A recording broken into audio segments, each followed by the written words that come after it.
evening to you. They were tipping a Dua test-like struggle in rugby's second Super 12 semi-final today, but the Auckland Blues had other ideas. The home team treated a vocal Eden Park crowd to a feast of try-scoring rugby, running riot over Northern Transvaal. Here's Cliff Joyner. Northern Transvaal began by closing the debate over Hurst van der Westhuizen's role. Because you see number 14 is Joost van der Westhuizen, not number 9 as we expected. But the Blues didn't notice or just didn't care. Get his pass away. And Ronnie Clark has got enormous strength. And Fitzpatrick is there. That in the 7th minute, followed by 2 tries disallowed. But there was no doubt about Adrian Cashmore's, with his sights firmly set on an All Black jersey. Nawamu! Cashmore! Yes, indeed. John Nawamu closed Auckland's first half account. John Nawamu, a lovely try to the second 5-8, John Nawamu. Down 15-3 after the break, there was more backline juggling from Northern Transvaal. And you see number 14, Joost van der Westhuizen, is in at halfback. So they played him on the wing in the first half. But that merely played into the hands of Jonah Lomu. Floating ball over to Lomu.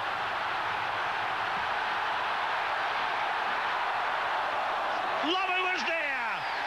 Before Joeli Vinderi provided a most bizarre rugby moment. Crazy game this. Vinderi is away. I don't know what was going through his mind here. I think he might have thought he touched the line. He may have, but my God. Get the ball down, Jolie. In goal, get it down.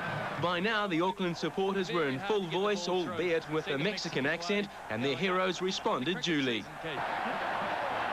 Oh, Tonu is in. The whole stadium, everyone was humming. It was like I'd never ever, to my recollection of Eden Park, it's never ever happened before, even in a test. The Blues want more of the same, both on and off the field, for next week's final against Natal. Unbelievable. Cliff Joyner, One Network News. The final score, Auckland 48, Northern Transvaal 11. To the other semi-final now, and Natal went into the match after 2 injury time losses in a row. But last night it was a very different ball game. The South Africans had Queensland beaten by half-time. Stephen Stewart has more on the rout at Ballymore.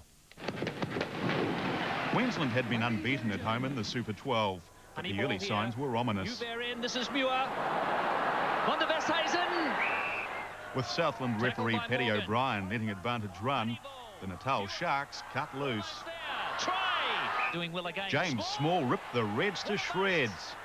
Thompson and Small. Tune comes there. Natal, try. From short range, the backs were just as deadly. Down 22-3, embarrassment at Ballymore for the competition's top qualifier. Finally, Queensland caught everyone napping just on half-time. But from the restart was found out itself, as Andre Joubert bagged a double. Small thought he had another. The penalty try went the other way. The Reds closed the gap to 11 points, only for Caboose van der Westhuizen, dropped for the last game, to celebrate his recall with a hat-trick. Dangerous bounce. Number 3, Van der Westhuizen. Yeah, I'm just glad I scored the tries. I think my grandmother could have scored the tries. Weren't that difficult to score. Tapped down there by Putt. I think the referee missed it. Former Waikato halfback Kevin Putt completed the home side's misery. Van der Westhuizen and Muir with Thompson now to get number 7 in the Super 12 for him. Connors there. At least the Reds had the final say. Stephen Stewart, One Network News. Confirming those semi-final scores now, Auckland's big total over Northern Transvaal included 8 tries. Natal all over the Reds to set up the grand final at Eden Park next weekend. To golf now, and former world amateur champion Philip Tataurangi is poised to finally open his professional account in the United States. He's in a 3-way tie for the lead going into the final round of a Nike Tour event in North Carolina after firing a 5-under par 67 today. New Zealand soccer's been dogged by controversy this season, but today's final of the new Summer League promised something positive. And as Lee Taylor reports, it gave Waitakere a chance to send off longtime coach Keith Pritchard in style. A neutral Auckland ground made no difference to Waitakere as Carl Jorgensen swiftly opened the scoring.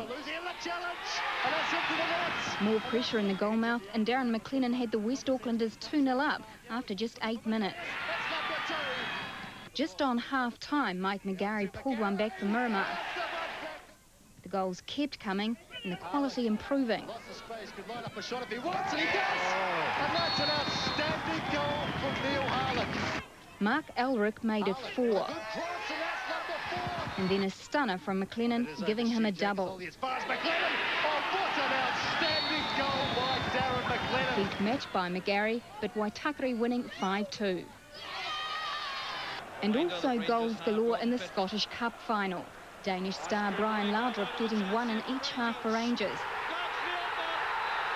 The second gifted by Hearts French keeper. Then Laudrup laid one on for the on-form Gordon Jury. And Jury struck again. And this is Jury the fourth. And rounded out the hat-trick, Rangers running away with it 5-1 to complete the League Cup double. Not even needing a goal from Gaza. Lee Taylor, One Network News. Russell Coutts and his largely New Zealand match racing crew have sailed off with the Royal Leamington Cup in England. Coutts outclassed Britain's Chris Law, a clean sweep in today's final. Motorsport joined the TAB's sports betting stable today. It follows billiards and snooker as the first local codes encouraging supporters to gamble. Here's Stephen Stewart again. TAB and motorsport executives joined forces today to sign for sports betting. And the first cab off the rank will be July's smoke-free New Zealand Rally. The contract announcement coincided with the official unveiling of the rally's new superstage in Manukau City. Organisers have decided to bring the event closer to the people. A 2.3 kilometre circuit has been developed on Transit New Zealand land, and that's where the rally will start under lights on Saturday, July the 27th. One area the TAB won't accept wagers on is the make of a winning car. Later in the year, Formula One betting will be available, but the odds on a Michael Schumacher, Damon Hill Quinella would be minuscule for tomorrow's Monaco Grand Prix. Schumacher, bidding for his third successive win in Monte Carlo, has claimed pole position in his Ferrari, ahead of Hill, the Grand Prix series leader, after winning 4 of the first 5 this year. Stephen Stewart, One Network News. And there's an injury worry for the Silver Ferns. Debbie Martoe will undergo a fitness test tomorrow with former international Belinda Blair on standby to replace her. Jeff, thank you. Still to come. Karen predicts mainly fine weather in most areas for the start of the working week. And Takahue residents regroup to rebuild after last year's inferno.